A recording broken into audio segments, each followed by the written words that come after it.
여러분은 이렇게 성경을 편다면 성경 66권 중에서 어떤 성경이 가장 먼저 펴집니까? 요한계시록입니까? 어떻게 보면 믿음의 최고봉에 있었던 많은 믿음의 선배들이 그런 얘기를 하는 걸 저는 많이 들었던 것 같아요.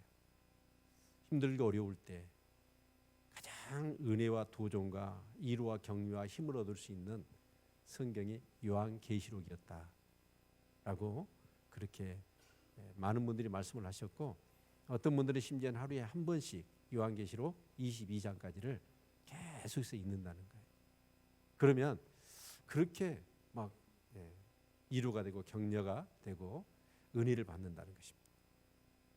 그런데 솔직히 얘기해 본다면 요한계시록을 그렇게 성경 66권 중에서 요한계시록을 펴서 이렇게 요한계시록을 읽을 때, 묵상할 때 은혜가 되는 사람은 그렇게 많지는 않은 것 같아요. 흔히 요한계시록을 설교하기를 꺼려합니다. 그래서 요한계시록을 어쩔 때는 터부시했어요. 설교하는 것을. 저는 이제 이번 우리가 이 매일 성경 요한계시록을 계속 묵상하는 중에 요한계시록에 대한 내용들이 깊어지고, 그래서 저와 여러분도 마찬가지로 성경을 편다면 요한계시록을 피우고 거기서 가장 큰 은혜를 받는 저와 여러분이 될 수 있기를 축원합니다. 우리가 묵시하고 계시를 좀 구분해 볼 필요가 있다고 생각이 되어지는데, 묵시는 구약에 나와 있는 많은 에스겔이나 다니엘이나 그런 예언들이 많지요. 그런 것을 묵시라고 그랬어요. 묵시는 뭐예요? 어떻게 보면 감추어진 거였어요. 근데 요한계시록은 시작을 어떻게 하고 있습니까?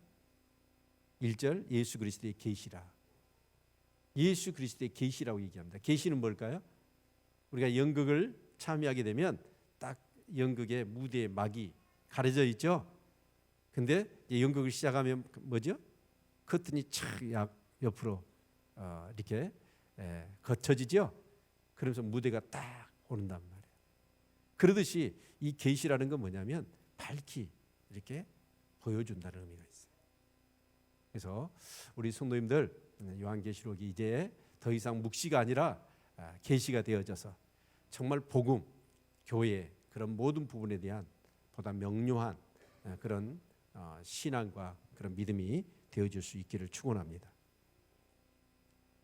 사도행전적인 교회를 꿈꾼다라는 책을 온누리교회 하형조 목사님이 쓰셨어요. 그 책의 내용을 보면 이런 내용이 나옵니다. 예수님이 이 땅에 오실 때 크게 세 가지의 비전을 갖고 오셨다는 거예요. 그래서 예수님이 이 땅에 오셔서 그 세 가지를 이루셨어요. 궁금하십니까? 첫 번째가 뭐냐면 십자가입니다. 예수님은 온통 이 땅에 오셔서 이 세상을 구원할 수 있는 방법이 뭐밖에 없어요? 십자가밖에 없어요. 그래서 그 십자가를 이루는 삶이었어요. 그게 바로 첫 번째 주님의 비전이었고, 두 번째는 뭐냐면 이 땅에 교회를 세우는 거였어요. 교회. 이따 시험 칠 거예요. 첫 번째 뭐라고요? 십자가. 두 번째 교회입니다. 세 번째는 뭘까요? 바로 예수를 믿는 모든 사람에게 성령이 임하는 것. 요한복음을 보면 내가 떠나는 것이 너에게 유익이라. 그러면서 또 다른 보혜사를 보내주신다고 그랬잖아요. 그분이 바로 성령님이신데, 바로 이 세 가지, 이것을 비전 삼고 예수님이 오셔서 살아계실 때 그리고 죽으시면서까지 이 세 가지를 이루셨던 것이죠. 그래서 정말 예수를 믿는 저와 여러분에게 이 예수님의 십자가가, 여러분 예수님의 십자가로 남는 게 아니라 나의 십자가가 되어지기를 축원합니다. 예수님의 십자가 사건이 내 사건이 되어야 되고, 예수님의 부활이 내 부활이 되어야 될 줄로 믿습니다. 그리고 이 세상에 정말 답을 줄 수 있는 것이 뭐예요? 교회입니다.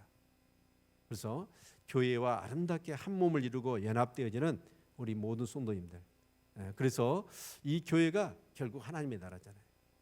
그런 하나님의 나라의 꿈을 이루어가는 우리 성도님들 되시기를 바라고, 그리고 늘 성령 충만한 삶이 되어줄 수 있기를 주님의 이름으로 축원을 드립니다. 그래서 우리는 전도하는 게 뭐냐면, 여러분 교인 한 사람 더해서 교회 숫자 불리고 교회가 부흥했다, 그게 아니잖아요. 바로 우리가 꾸는 꿈은 하나님 나라의 꿈인 줄로 믿습니다. 그래서 그 하나님 나라의 꿈을 갖는 그런 사람을 만들기 위해서 여러분 어떻게 해야 될까요? 우리의 가치관이나 세계관이나 그런 의식들이 성경이 되어야 됩니다. 아멘. 네. 여러분 신앙은 행위가 아니에요. 우리의 속사람의 변화지. 그래서 내 의식이나 내 가치관이나 세계관이 성경적인 사고와 가치관으로 바뀌었을 때 뭐가 나오냐면 그 삶이 나오는 거예요. 절대로 가치관과 생각과 의식이 안 바뀌었는데 행위만 해가지고는 안 되는 거예요. 도로아미탑을 돼버리는 거예요. 이번 20일간 다니엘 기도에 그렇게 은혜를 받았다고 한다면 저와 여러분은 어떻게 해야 될까요? 기도하고 싶어지고 믿음으로 승리하고 싶어지고 그렇게 되어야 될 줄로 믿습니다. 그런데 다니엘 기도에 은혜는 받았는데 내 삶에 변화가 없다? 내 생각이 안 바뀐 거예요.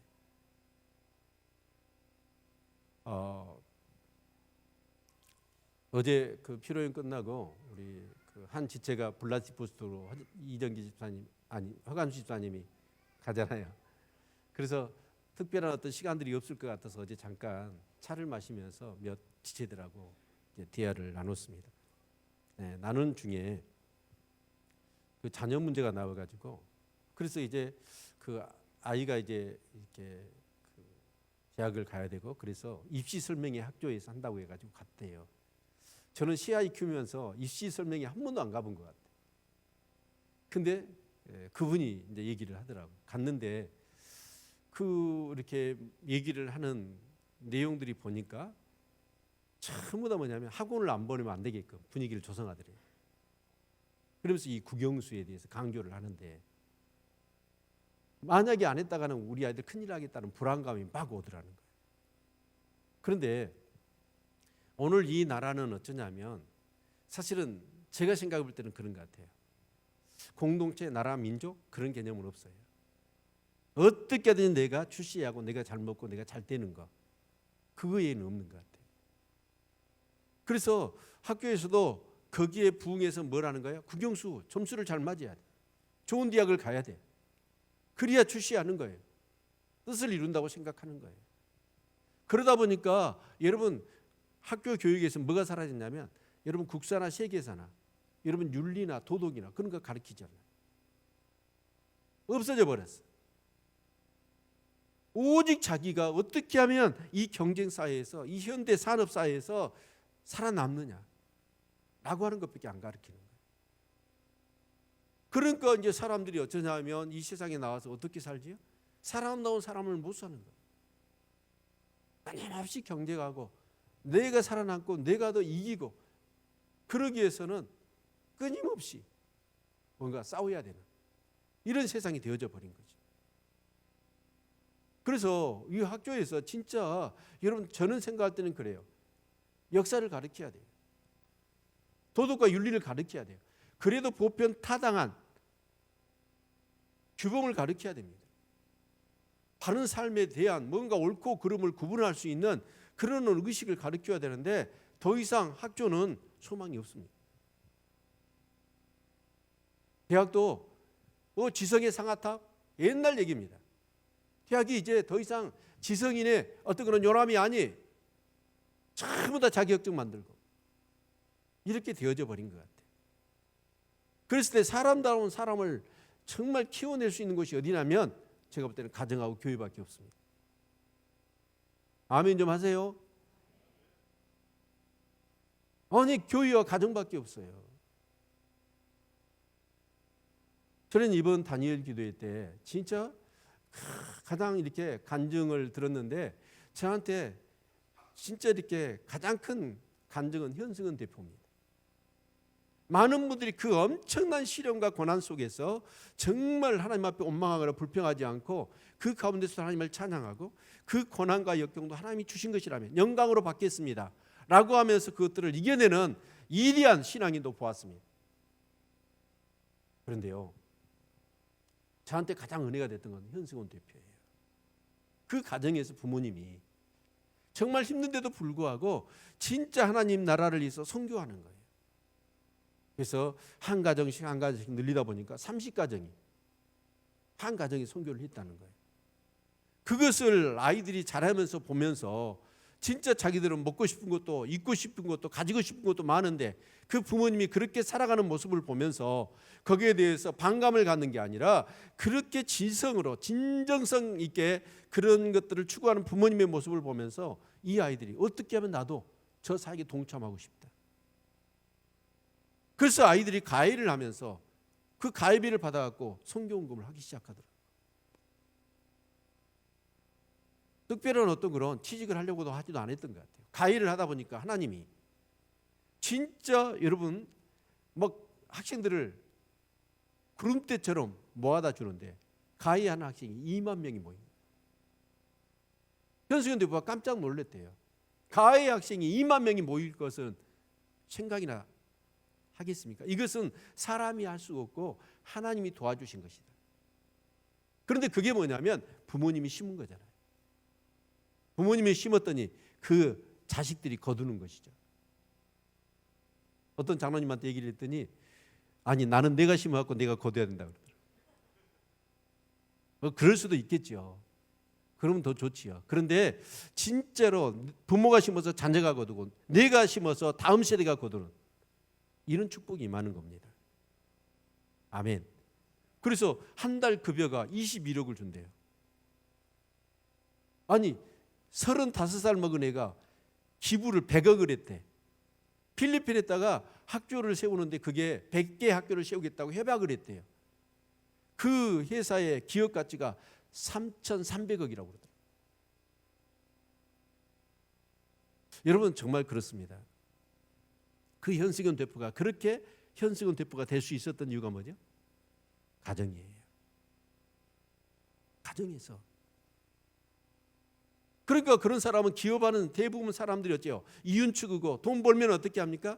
그거 쓰려고 그것 가지고 사회 이하감 조성하면서 흥청망청하고 졸부처럼 그러지 않아요. 그런 사람들은 성경적인 가치관과 그런 사고를 가지고 내가 가난하고 힘들어도 성경적인 가치로 사는 거고 내가 부자가 되어도 교만해지지 않고 세속과 타협하지 않고 선교하고 영혼 구원하고 인재를 양성하고 그렇게 쓰는 거죠. 이런 역사가 있기를 축원합니다. 그래서 진짜 여러분 중요한 것 중에 하나가 뭐냐면 오늘 우리 자녀들과 우리가 이 세속적인 그런 유혹을 이겨내고 믿음을 지키면서 정말 또 우리 다음 세대를 그렇게 믿음의 자녀들로 잘 훈련시키고 양육시킬 수 있는 곳이 어디냐면 여러분 교회하고 여러분 가정이에요. 그런데 그러면 뭘까요? 성경입니다. 아멘. 여러분 정말 이 십자가 교회의 성령님 예수님의 꿈이 그거였어요. 어떻게 보면 이 땅에 마지막 소망이 있는 그리고 이 세상에 답을 줄 수 있는 곳이라고 한다면 여러분 그곳은 교회입니다. 이 믿음을 가지실 수 있기를 축원합니다. 그래서 예수님이 오셔서 이 땅에 십자가를 져주시고 교회를 세우시고 그리고 주님이 가셔서 우리에게 성령을 보내주신 줄로 믿습니다. 그래서 여러분 요한계시록에 그 주제를 얘기한다면 첫 번째가 뭐냐면 종말론인 것은 다 알고 있을 거예요. 마지막 종말. 그러나 두 번째로 이 요한계시록에 중요한 가르침이 있는데 그게 뭐냐면 예수 그리스도입니다. 기독론이에요. 그리고 세 번째가 뭐냐면 교회론입니다. 그래서 이 교회라는 것을 보다 더 분명하게 우리가 정말 인식할 수 있는 그리고 체험할 수 있는 그런 바로 성경이 바로 요한계시록이라고 할 수가 있습니다. 그래서 여러분 이제 이 요한계시록을 우리가 이해하기 위해서 이 요한계시록을 기록할 수 있는 하게 되었던 그런 배경을 우리가 이해할 필요가 있습니다. 이런 개념 없이 요한계시록을 깊이 우리는 제대로 묵상해 낼 수가 없는 것입니다. 도미티안 황제 때죠. AD 95년입니다.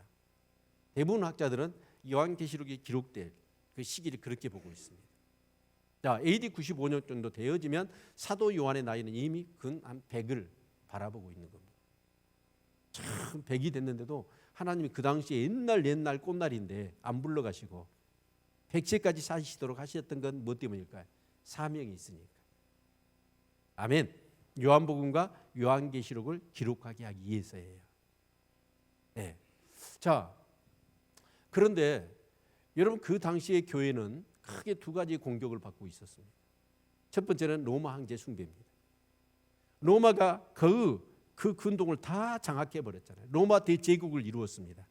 그러다 보니까 이 로마가 어쩌냐면 어떤 꿈을 갖게 됐냐면 팍스 로마나 이 세상을 로마화시키는 걸 꿈으로 가졌습니다.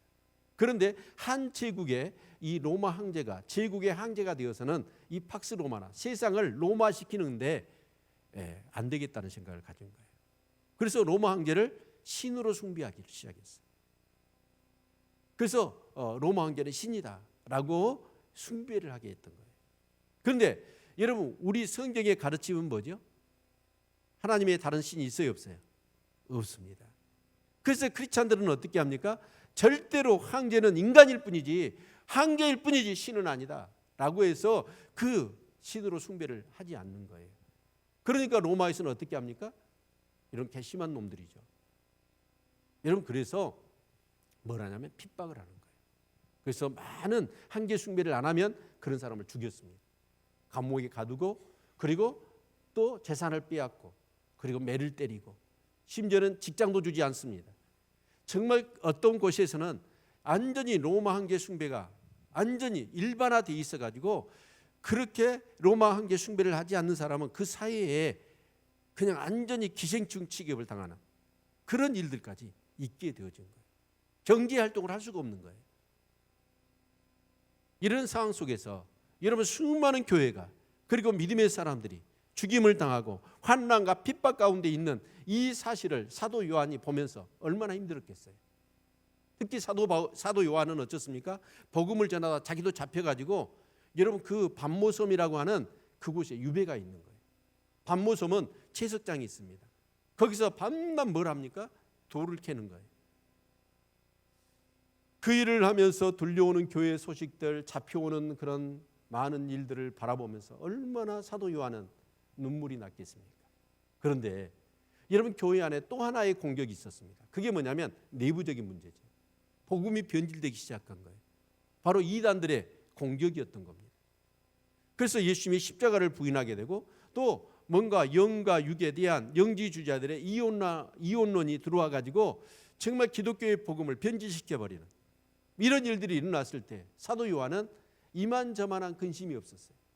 가장 지근거리에서 주님을 사랑했던 그리고 주님의 마음을 잘 알았던 사도 요한이 모든 사도는 다 죽임을 당하고 그리고 이런 내외적인 그런 어떤 공격 속에 교회가 있는 것을 보면서 하나님 이 교회를 어떻게 하실 겁니까? 하나님 이 복음의 역사를 어떻게 하실 겁니까? 그러면서 막 나날이 눈물이었고 기도였을 것 같아요.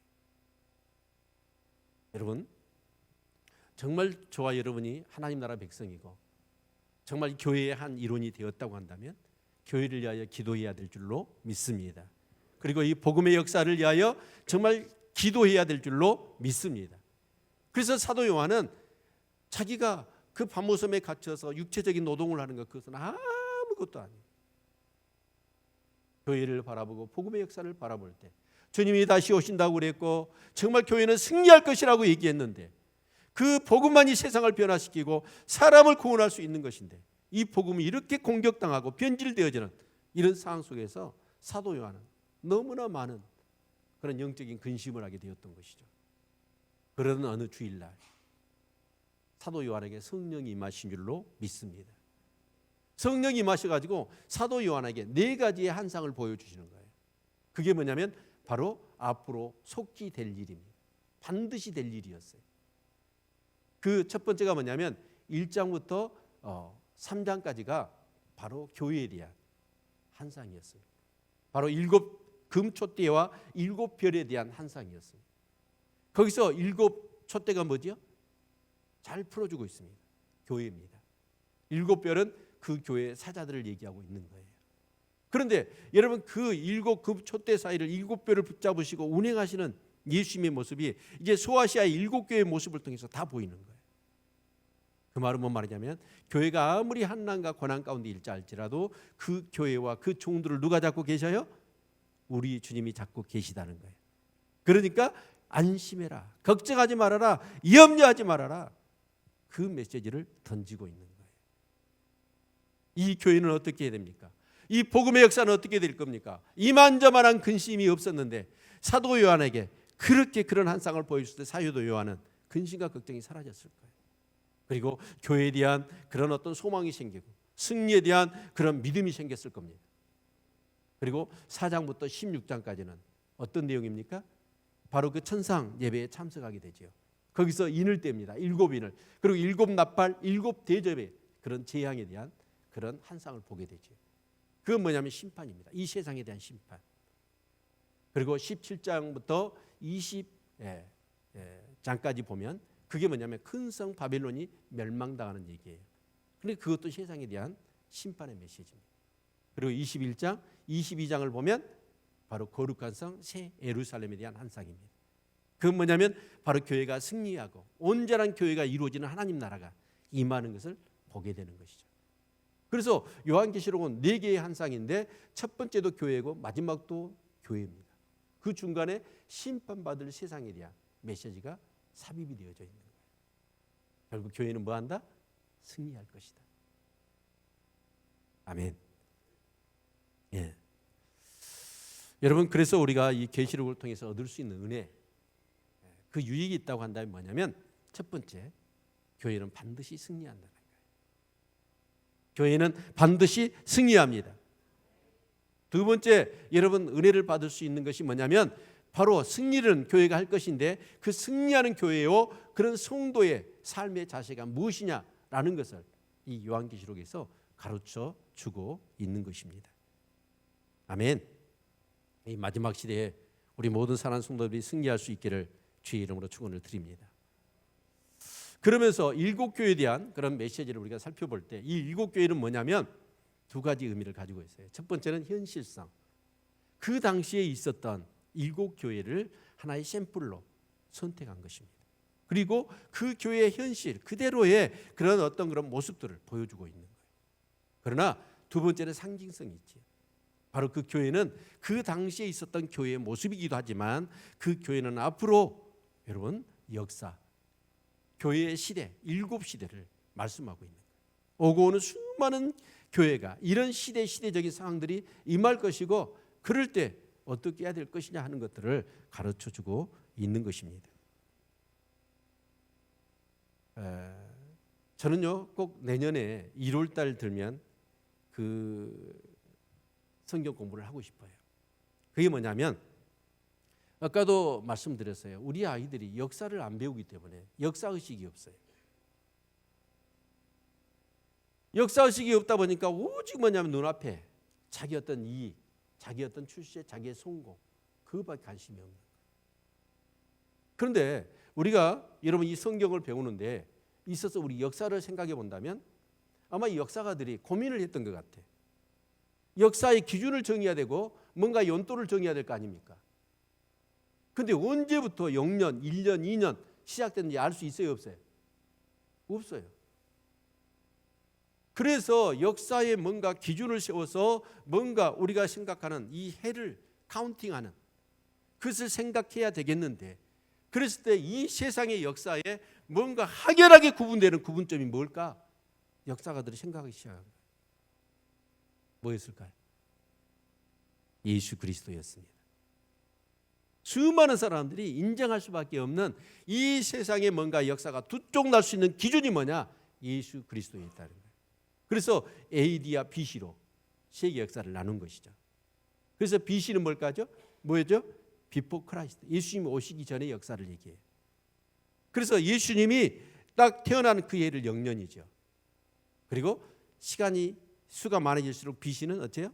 예수님에게서 과거입니다. 그리고 AD, 아노 도미니, 애프터 크라이스트죠. 예수님이 오신 이후의 역사. 그래서 그 역사를 우리는 지금 2019년 살아온 것이죠.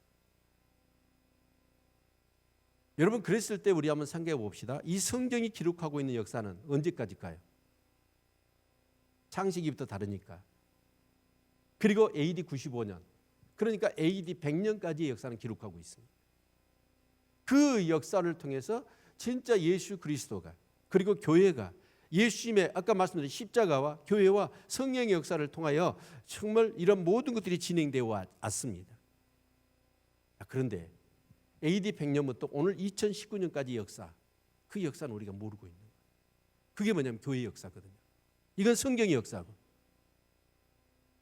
그래서 여러분 성경의 이 교회의 역사를 모르니까 오늘 이 복음이 어떻게 해서, 그러면 사도 바울이 1차, 2차, 3차, 4차 전도용을 통해서 복음을 전할 때마다 얼마나 핍박과 박해가 많았습니다. 그럼에도 불구하고 하나님은 역사하셔서 정말 세상이 감당할 수 없는 사람들을 통해서 정말 교회가 세워지고 부흥하게 되고 세상이 바뀐 거잖아요. 그런데 그 이후에 2000년의 역사 가운데 어떤 일이 있었을까요? 그리고 그런 복음들은 어떤 경로와 루트를 통해서 어떤 가정과 어떤 그런 아픔 역사를 지나서 오늘 우리에게 이 복음이 임했던 걸까요?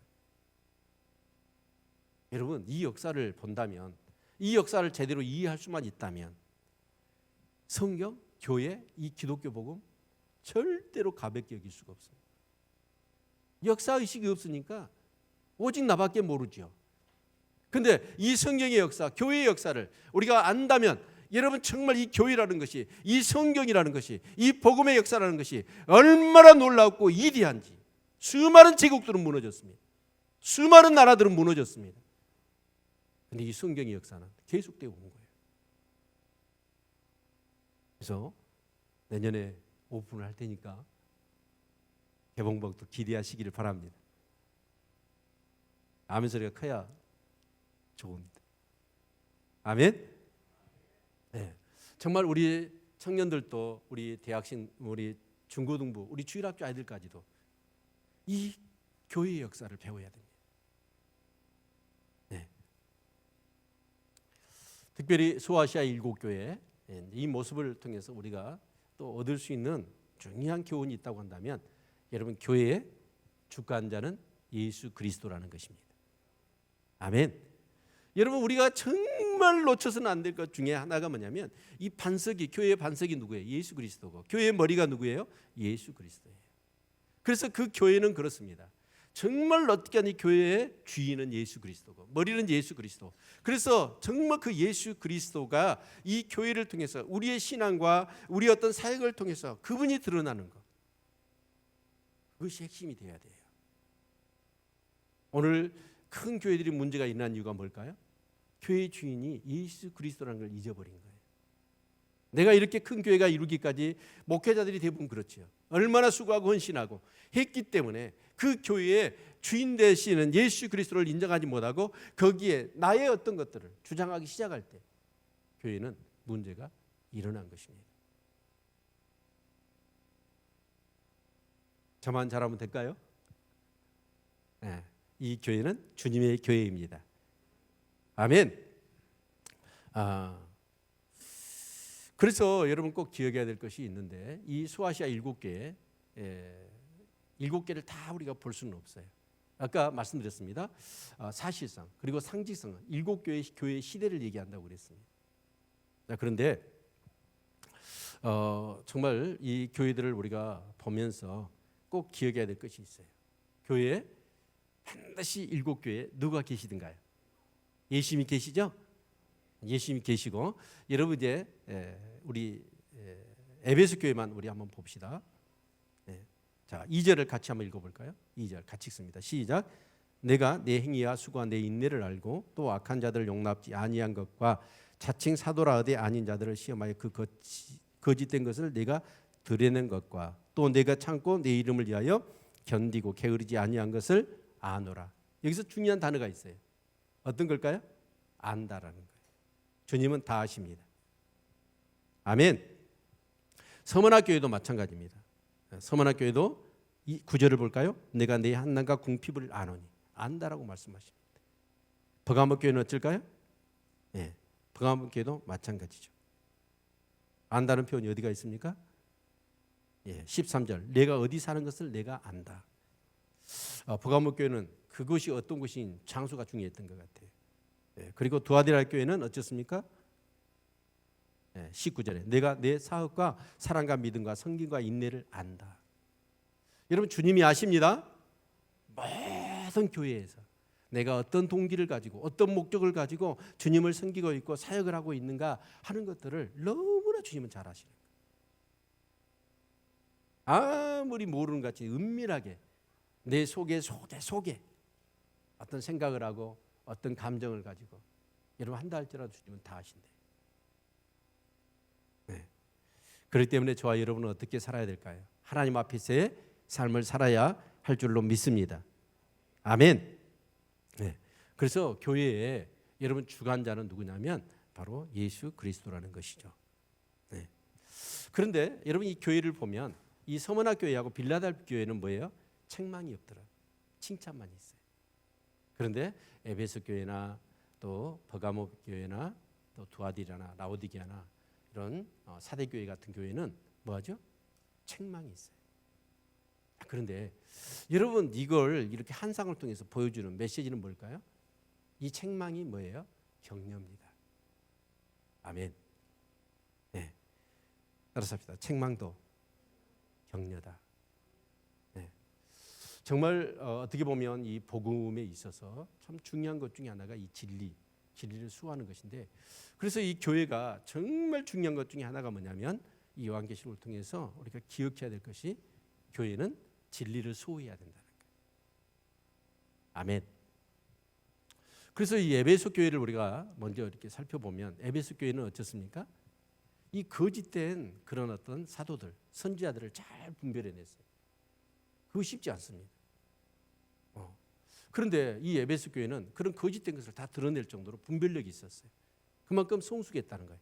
진리를 알고 있었다는 거예요. 그래서 거짓된 비진리를 정확하게 구별해낼 수가 있었던 것이죠. 에베소 교회는 상당히 우리가 보면 사도행전 18장, 그다음에 19장, 20장 나오잖아요. 거기 내용들을 보면 사도 바울이 겸손과 눈물로 섬겼어요. 3년 동안. 그러면서 이제 그 사역들을 정말 그렇게 하고 나서 떠나면서 사도 바울이 뭐라고 얘기해요? 내가 떠나면 누가 온다? 이리가 너희들 가운데 찾아올 것이다. 그러니까 너희들 정신 차려라. 그런 어떤 권면을 주셨죠. 그렇기 때문에 아마 에베소 교회는 굉장히 그 사도 바울의 어떤 그런 가르침을 따라서 진리 안에서 무장됐던 것 같아요. 그래서 그런 것들을 잘 구분해냈던 것 같아요. 그런데 이 에베소 교회가 책망받을 것이 있었어요. 그게 뭐죠? 첫사랑을 버렸다는 거예요. 여러분, 교회는 그렇습니다. 진리를 수호해야 되지만 또 하나 잊어버려서는 안 될 것이 있어요. 그게 뭐죠? 사랑입니다. 아멘. 여러분, 진리를 구분하다 보니까 옳고 그름을 따지다 보니까 여러분 사랑을 잃어버릴 때가 많아요. 저 어린 시절의 교회는요, 참 그랬던 것 같아요. 교회를 굉장히 이렇게 뭐랄까요? 이 강대상에도 함부로 못 올라왔어요. 올라가면 큰일 날 줄 알았어요. 그리고 주일날이면 여러분 가게 가서 뭘 사 먹거나 돈 쓰는 것은 절대로 금했습니다. 저희가 청년 때 이렇게 교회에서 식사를 하지 않았어요. 이 청년에는 어쩌냐면 이제 남아서 오후에 전도도 해야 되고 찬양 연습에 주일 저녁 예배 준비를 해야 되니까, 그래서 이 청년들은 뭘 했냐면 밥을 해서 먹었어요. 근데 그 당시에 뭘로 밥을 했냐면 양동시장에서 사과 박스나 여러분 그 생선 박스 주워다가 그 불 때 가지고 밥 했다고. 구석기 시대 얘기 같죠. 자, 그런데 그 창거리나 모든 것을 토요일날 임직원들이 다 준비를 해놔야 돼요. 근데 하루는 까먹어 버렸는가 봐. 그래가지고 준비를 안 해놓은 거예요. 그래서 이제 이 청년의 임원들이 몰래 시장에 가서 시장을 봐왔어요. 근데 거기도 스파이가 있더라고요. 그래가지고 그것을 장로님한테 일러 바쳐버렸네요. 그렇게 이제 장로님은 또 보고를 잘해야 되잖아요. 목사님한테. 목사님과 장로님들이 청년시로 왔어요. 우리 밥 먹다가 전부 다 일어서가지고 주일날 시장 봤다고. 얼마나 무섭게 얘기를 하는지. 그리고 주일날은 어땠습니까? 내 개인적인 오락을 할 수 있었어요, 없었어요? 없었어요. 절대로 주님의 영광을 위해서 하루를 살아야지. 그때는 TV도 주일날 보면 안 돼요. 주일날 그 정도로 엄격했다고요. 그런데 제가 여기 와서 이렇게 목회를 하니까 주일날 식당에 가서 뭐 밥을 먹자고 그래. 부득이하면 모르겠어. 저 밥을 안 먹으면 굶어 죽을 것 같다면 돈 주고 사서 먹어야지. 근데 어쩔 수 없이 이제 그렇게 먹자고 그러니까 가요, 가기는. 근데 속에서 정죄감이 들어. 이건 아닌데. 이건 아닌데. 왜 밥을 먹어도 편치가 않아? 그러면서 어쩌냐면 그렇게 주일날 이렇게 가게 가고 뭐 물건을 사고 막 그런 것들이 막 정죄가 되는 거예요. 여러분 이런 얘기 한번 해볼까요? 담배를 피고 교회를 나올 수 있나요, 없나요? 술을 먹고 교회를 나올 수 있나요, 없나요? 근데 그러면 담배 피고 술을 먹어서 술 냄새 막 입에서 풍기고 담배 냄새 풍기면서 예배를 드릴 때 여러분은 어떠시나요? 그런 분들에 대해서. 네? 와, 어떤 목사님 설교를 들었더니 자기 교인들 중에 남자들이 꼭 보면 저기 담 밑에, 교회 담 밑에서 담배를 피고 그러더래요. 그래서 이 목사님은 어떤 마음을 갖냐면 이제 교회를 건축하게 되니까 교회를 건축하면 흡연실을 만들려고 그랬대. 네. 여러분 담배 피는 것을 조장하는 게 아니라 안 피해야 되지만 그래도 담배 피더라도 교회에 오는 거, 그게 중요하다는 것이죠. 아멘. 술을 먹더라도 교회에 오는 거, 예수를 믿는 것이 중요하다는 것이죠. 여러분 언젠가는 복음의 가치를 깨닫고 성령이 역사하시면 담배가 끊어지고 술도 끊어질 줄로 믿습니다. 근데 우리는 어쩌냐면 담배 피는 사람이 교회에 오고 술 먹고 술 취해가지고 와가지고 교회에 오면 어째요? 그 사람 막 쫓아내. 그리고 정죄를 해. 그래서는 안 되겠지만, 그런 사람이 있어서는 안 되겠지만 서로 그런 사람이 오더라도 우리는 어째요? 사랑으로 받아줄 수 있어야지. 그래서 우리 교회가 그런 것이 경직되지 않고 여러분 정말 뭔가 좀 부드럽게 어딘가라면 이해해주고 믿음이 연약하니까 복음을 잘 모르니까 여러분 그래서 받아들여주고 사랑해주고 그리고 인내해주고 그런 역사가 있기를 축원합니다. 그래서 교회는 뭐냐면 이 진리를 수호해야 되지만 또 하나의 그 진리를 수호하되 가장 중요한 것 중에 하나가 뭐냐면 사랑을 유지하는 거예요. 왜 진리를 수호할까요? 하나님을 사랑하기 때문이잖아요. 주님을 사랑하기 때문이잖아요. 그런데 진리를 수호하다 보니까 하나님을 사랑하는 마음이 떠나버려. 정죄가, 판단이 우선되어져요. 네. 정말 사랑하는 성도님들, 정말 교회 안에서 진리 대신 우리 주 예수 그리스도를 인격적으로 깊이 만나는 역사가 있기를 주님의 이름으로 축원을 드립니다. 그래서 우리가 교회에서 지켜야 될 진리 중에 첫 번째가 뭐냐면 예수 그리스도만이 구원자이십니다. 아멘. 예수 그리스도 외에는 우리에게 구원을 주실 수 있는 분은 한 사람도 없습니다. 어떤 신도 아니에요. 오직 예수만이 우리의 구원자이시라는 거예요. 이것은 무슨 일이 있더라도 여러분 지켜야 됩니다. 그리고 마음에 새겨야 됩니다. 아멘. 신천지가 우리 교회에 들어와서 막 여러분을 꼬드기더라도 여러분 이 진리 안에만 바로 서 있으면 여러분 그게 유혹 안 받아요. 여러분 이만희 씨가 여러분 그 재림 예수라고 하는데 그거 믿겠습니까? 믿을 수가 없죠. 두 번째 우리가 지켜야 될 진리가 있는데 그게 뭐냐면 오직 성경은 정확무한 하나님의 말씀이라는 거예요. 아멘. 사단이 우리의 믿음을 흔들어 버리기 위해서 여러분 오는 것 중에 첫 번째가 뭐냐면 말씀, 성경이에요. 성경에 뭔가 허점이 있고 문제가 있다라는 생각을 갖게 되어지는 순간 우리의 믿음의 기초는 흔들려 버리는 거예요. 여러분 성경은 정확무한 하나님의 말씀입니다. 이 믿음을 여러분이 가지셔야 돼요. 그래서 여러분이 우리가 진리를 무장해야 되죠. 그래서 여러분이 하나님의 말씀을 여러분 주야로 묵상하고 그 말씀을 붙들고 기도하시는 우리 성도님들 되시기를 주의 이름으로 축원을 드립니다. 아멘. 네. 정말 우리가 이 수아시아 일곱 교회를 보면서 그 당시에 일곱 교회일 뿐이 일곱 교회이기도 했지만 일곱 교회의 시대를 보여준다는 측면에서 그 내용을 참 이 예배 시간에 다 다룰 수는 없습니다. 그래서 목요일, 금요일 이렇게 요한계시록 강의를 하고 있습니다.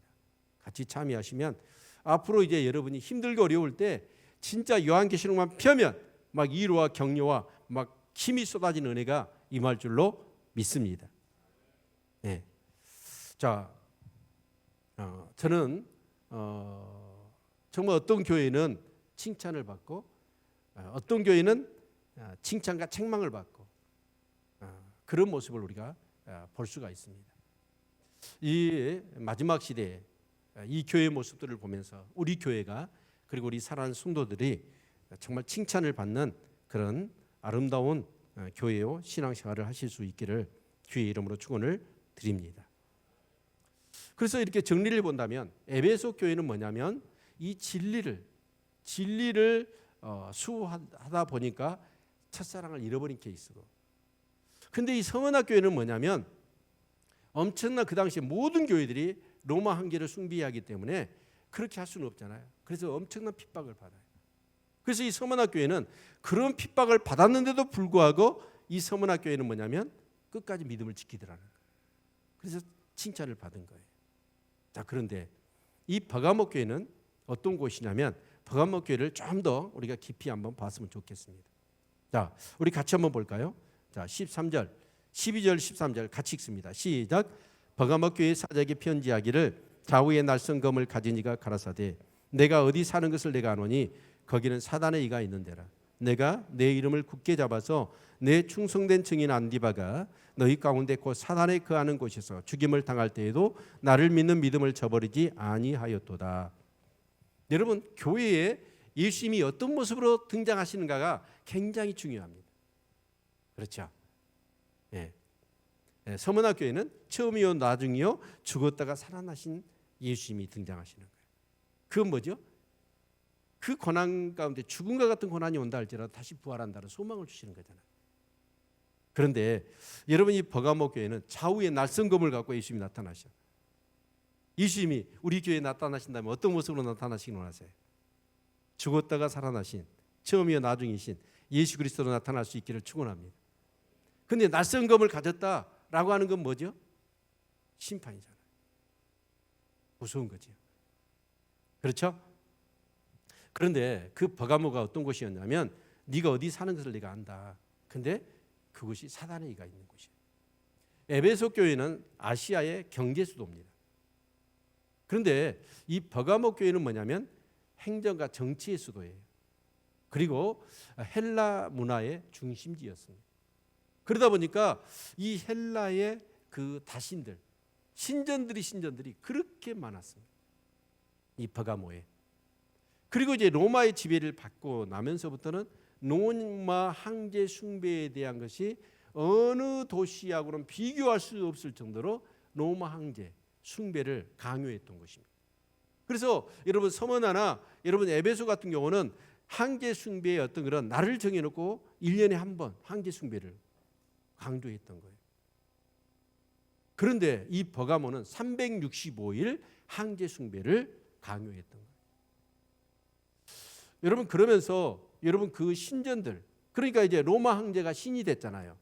신이 되니까 여러분 황제가 바뀌면 바뀔 때마다 그 황제가 즉위할 때 그 황제를 위한 신전을 또 세우는 거예요. 그러니까 여러분 그것이 정치하고 행정과 종교가 맞물린 거예요. 정치하고 종교가 딱 결합을 해버린 거예요. 그러다 보니까 그 버가모 교회의 성도들이 신앙생활하는데 핍박이 이만저만이 아니죠.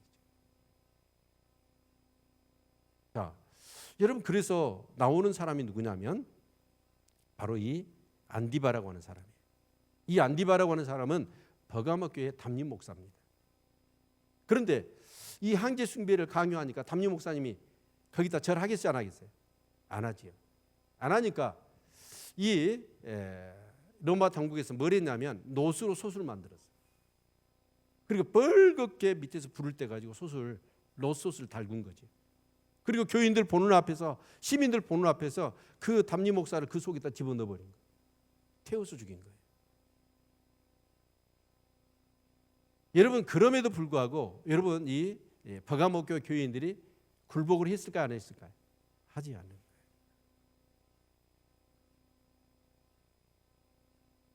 여러분 같으면 어쩌시겠어요? 저를 벌겋게 노솥을 달고 갖고 저를 거기다가 태워서 이제 죽인 거예요. 그리고 나서 여러분한테 물어요. 너 예수 믿을래 안 믿을래? 여러분 어쩌실래요? 대답이 없대요. 어쩌실래요? 그래도 나는 예수를 믿습니다. 예수는 나의 그리스도입니다. 라고 할 수 있어야겠죠. 아멘. 여러분, 버가모 교회가 그랬어요. 그런데 사단은 공격은 그걸로 끝날까요? 아니에요. 절대 끝나지 않습니다. 핍박으로 안 되니까 이제 무슨 방법을 쓸까요? 유혹의 방법을 쓰는 거예요. 그게 뭐냐면 바로 발람의 교훈입니다. 발람의 교훈을 우리가 이해하기 위해서는 민수기 22장부터 27장까지를 우리가 보아야 돼요. 이스라엘 백성이 출애굽을 해가지고 이제 시내산에서부터 이스라엘 백성들이 이제 가데스 바네 거기 있다가 이제 막 치고 이 가나안 땅을 향해서 오는 거예요. 그때 모압 왕 발락이 이스라엘의 소문을 들었더니 그 이스라엘 백성들 가운데 하나님이 함께 하시기 때문에 그 이스라엘을 당해낼 자가 없다는 거예요. 그러면 이 가나안 땅을 향해서 가려면 이 모압 지경을 지나가야 될 텐데, 와, 우리가 쑥대밥이 되겠구나. 그래서 내가 선수를 취하지. 그래서 발람이라고 하는 선지자를 돈을 주고 고용을 합니다. 그래서 발람 선지자에게 무슨 부탁을 하냐면 저 이스라엘에게 저주를 좀 내려주라. 그러면 이스라엘이 그 저주 때문에 힘을 잃고 이렇게 모압을 향해서 오지 못하도록 이제 그렇게 했던 거예요. 그래서 이 발람 선지자가 이제 이스라엘을 저주하려고 합니다. 단을 세 곳으로 옮겨요. 그리고 제사를 드리면서 이스라엘을 막 저주해요. 이놈들 벼락이나 맞아 죽어라 막 그러면서. 그런데요, 발람은 벼락 맞이라고 그러는데 실제로 입에서는 어떤 말이 나와요? 이스라엘을 막 축복하는 말을 하는 거예요. 자기가 이해가 안 돼. 나는 저주를 하는데 실제적으로 자기 입술을 하나님이 주장하셔서 막 축복만 내려주는 거예요. 여러분, 그 정도 됐으면 어떻게 할까요? 아, 이건 하나님의 뜻이구나. 선지자라면 알아야죠. 그런데 나귀를 타고요, 저주하러 또 다른 곳으로 가요. 근데 나귀가 이렇게 가다가 발람을 태우고 가다가 나귀가 앞으로 못 가고 옆으로 막 옆걸음을 치는 거예요. 그러다 보니까 옆에 바위에 발람의 다리 다쳤어. 그러니까 발람이 나귀한테 뭐라고 그러냐면 내가 칼만 했으면 네 목을 쳤을 거다 그러는 거예요. 그 말을 듣고 당나귀가 엄청나게 기가 막혔는가 봐. 그래갖고 말을 내불어. 짐승 같은 못한 사람들한테. 그래서 나귀가 뭐라고 그러냐면 지금 내 앞에 어떤 일이 벌어진 것을 당신이 보았다면 나한테 그런 말을 못했을 거다. 나귀가 봤던 게 뭐냐면 그 이스라엘 저주하러 가는데 그 앞에 여호와의 군대 장관이 칼을 갈고 딱 버티고 서 있는 거예요. 여러분 같으면 가겠어요? 할 수가 없죠. 그래서 나귀는 앞으로 못 가고 옆걸음을 쳤던 거예요. 그런데 선지자라고 하는 작자가 영적인 눈이 어두워가지고 돈의 눈이 어두워가지고 그걸 못 본 거예요. 나중에 발람 선지자의 눈을 탁 하나님 뜨시잖아요. 그러니까 여호와의 군대 장관이 있는 거예요. 여러분 성경에 보면 여호와의 군대 장관이 두 번 나옵니다. 여호수아가 여러분 그 여리고 평지 앞에 섰을 때 여호와의 군대 장관이 칼을 들고 있어요. 똑같이. 근데 당신 누구냐? 우리 편이냐? 아니면 적이냐? 라고 할 때 나는 너를 도우러 왔다. 그때 그 여호와의 군대 장관은 여호수아와 함께 싸우러 하나님이 보내신 여호와의 군대 장관입니다. 그런데 이 발람 선지 앞에 나타났던 그 여호와의 군대 장관은 뭐예요? 그 하나님의 백성을 치시기 위한 군대 장관이라. 교회가 하나님의 기쁨이 되어야 되고 하나님의 나라를 확장하기 위해서 하나님의 군대 장관을 파송해서 돕도록 해야지. 오히려 교회가 지금 뭐가 되었냐면 하나님의 적이 되어 있는. 그래서 이 발람 선지자가 그 정도를 경험했다고 한다면 아, 이건 하나님의 뜻이구나. 정말 거기서 멈췄으면 얼마나 좋아요. 그런데 발람은 그 돈, 발라방이 주기로 했던 그 돈을 잊을 수가 없었어. 그 돈 욕심 때문에 머리를 짜내는 거예요. 저 돈을 받아내야 되는데. 그래서 머리를 짜내는 결론이 뭐였냐면 저 이스라엘 백성들을 저주할 수 없다는 거예요. 그런데 어떻게 하면 이스라엘 백성이 저주를 받을까요? 죄를 짓게 만들어요. 여러분, 죄를 지으면 저주가 임합니다. 그래서 우리가 예수를 믿는 것이 너무 소중한 거예요. 이렇게 예배를 드릴 수 있다는 것이 너무나 소중한 줄로 믿습니다. 예수님 앞에 내 죄를 고백하는 거예요. 그러면 그 죄는 다 씻겨진 줄로 믿습니다. 아멘. 그래서 발람 왕이 자, 저주는 내릴 수는 없다. 그러나 저 이스라엘을 죄짓게 만들면 자동이다 저주가 임하는 것. 그러면 어떻게 해야 이스라엘이 죄를 지을 수 있겠느냐? 그렇게 해서 여러분 생각해낸 것이 뭐냐면 주지육립을 쌓아놓는 거예요. 잔치를 연 거죠. 그리고 여러분 그 모압의 이쁜 여자들 데려다가 반나 상태로 막 춤을 추면서 잔치를 벌이는 거예요. 이스라엘 백성들이 40년간 광야 생활을 하면서 맨날 만나만 먹었지. 여러분 그런 어떤 산의 진미를 어디서 구경했겠어? 그래서 이 유혹을 하니까 이스라엘 남자들이 그곳에 이 부올이라는 곳이 때로 몰려드는 거예요. 그래서 그 만난 음식에 술을 먹고 곤드레 만드레 취하니까 그 여자들과 행음을 한 거예요. 그리고 나서 거기서 바알을 숭배하게 됐다.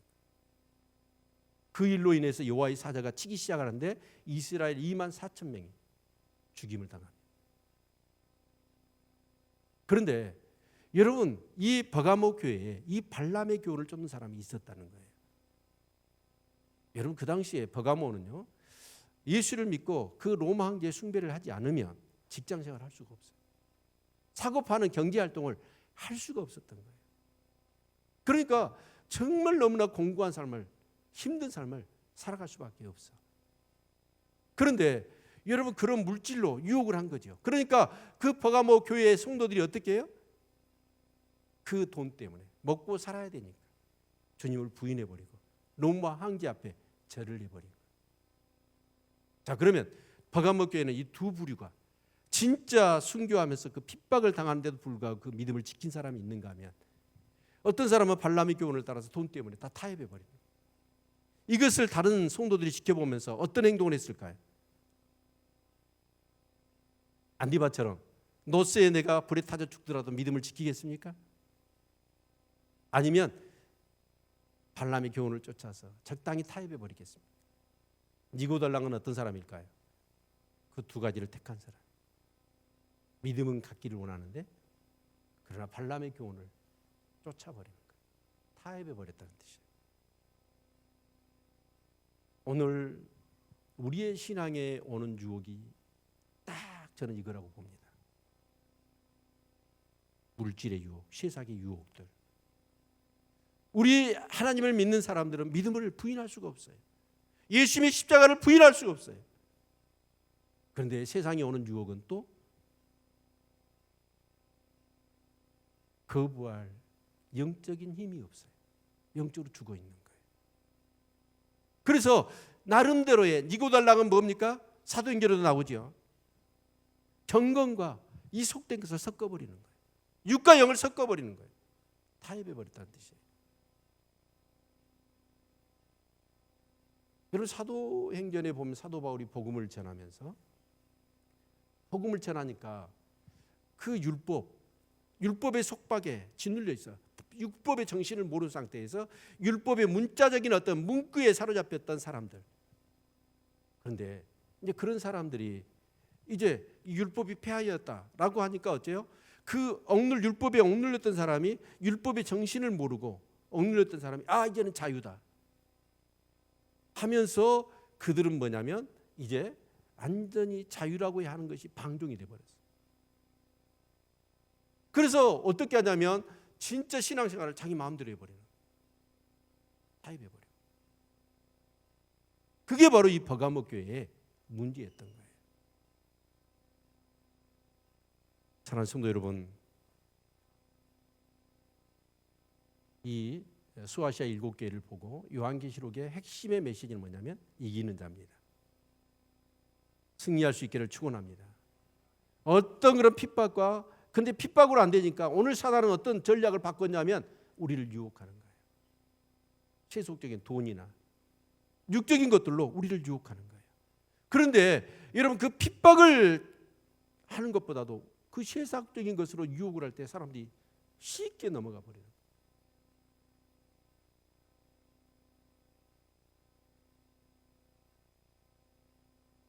정말 어떤 경우라도 한번 우리가 한번 생각해 봅시다. 세속적인 유혹을, 육체적인 유혹을 이겨낼 수 있겠습니까? 저는 이렇게 제안을 하고 싶습니다. 2019년이 이제 거의 저물어 갑니다. 그리고 2020년이 오고 있습니다. 우리 교회가 정말 하나님의 기쁨이 되는 교회가 되어줄 수 있기를 축원합니다. 그러기 위해서 여러분이 어쩌냐면 이 세속의 유혹들을 이겨내야 돼요. 건강하고 경건한 그런 믿음의 삶을 살아야 된다는 것이죠. 여러분 그러기 위해서는 여러분이 아까 말씀드린 십자가 끊임없이 정과 욕심 십자가를 못 박아야 돼요. 그리고 교회와 연합할 수 있기를 바랍니다. 교회와 하나 될 수 있기를 축원합니다. 그리고 성령의 충만함을 늘 여러분 구하시기를 주님의 이름으로 축원을 드립니다. 한국 교회가 한참 부흥할 때는 어떻게 신앙생활을 했는지 아세요? 재직들이요 공예배 빠지거나 새벽기도 빠지면 가장 수치스럽게 여겼어요. 정말 그랬습니다. 예배 한 번 빠지는 것을 가장 무서운 일로 여겼어요. 그런데 오늘 지금 우리의 모습은 어떤가요? 주일 예배 한 번? 좋아요. 주일 예배 한 번 드려서 여러분이 세상에 오는 유혹과 여러분의 삶 가운데 있는 많은 문제들이 있을 거예요. 그것을 성경적으로 여러분 이겨낼 수 있다고 한다면 주일 예배 한 번으로도 나는 가능하다고 봅니다. 근데 그게 안 되더라. 그래서 성경은 우리에게 뭐라고 그러죠? 늘 깨어 있으라. 모이기를 피하는 사람들의 그 습관을 따르지 말아라. 마지막이 될수록 더욱 모이기에 힘쓰라. 그렇게 말씀하고 있는 거예요. 아멘. 여러분 예배에 참석해서 성경 그때 한번 펴보는 신앙이 세상에 오는 유혹과 육체의 유혹, 소욕을 이겨낼 수 있을까요? 이겨낼 수 없습니다. 이번에 그 간증을 할 때 그 노울이라고 하는 그 강균성인가?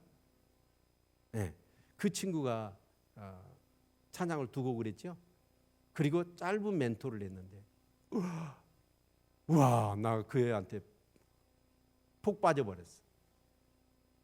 거기서 잠깐 하는 메시지가 뭐냐면 이거 어디 책 읽어가지고 나오는 얘기가 아니에요. 누구한테 배워가지고 나온 게 아니에요. 이 성경이 그 안에 쏙 들어가가지고 자기 것으로 완전히 소화가 되고 체화가 되어서 자기 의식과 자기 가치관과 자기 시간이 돼서 입으로 나오더라고요. 그래서 내가 그리스도 옆에 아내한테 저놈은 가수 될 것이 아니라 목회자가 돼야 된다. 진짜 나이도 얼마 어린데 그 정도의 의식과 가치관을 가지고 있다라는 것이 너무너무 아름답더라고요. 아멘.